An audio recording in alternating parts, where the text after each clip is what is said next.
I was at a debate here recently and somebody said, well, doesn't the Shroud of Turin prove that Jesus Christ lived on earth?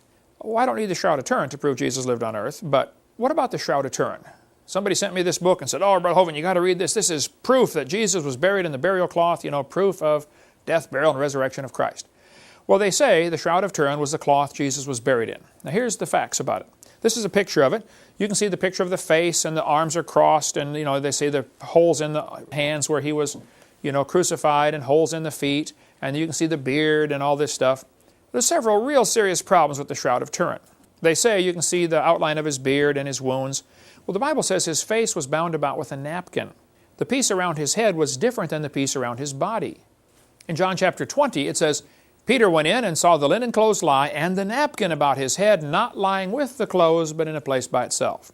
The Shroud of Turin has one cloth covering the head and the body. It's not the burial cloth of Jesus.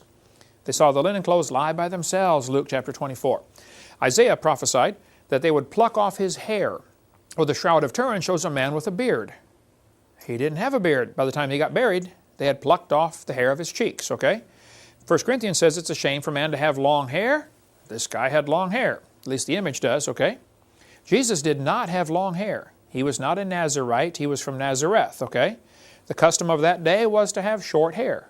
If the custom was to have short hair, then why did Judas have to kiss him to pick him out of the crowd if Jesus had long hair? He could just say, hey, he's the long-haired guy. Go get him.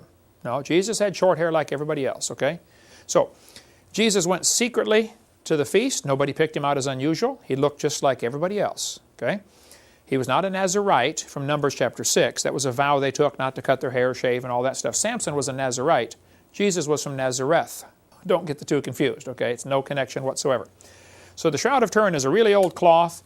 It might even be a cloth somebody was buried in. It might even be a cloth somebody who was crucified was buried in. I wouldn't argue any of that. But it's not Jesus. That's for sure.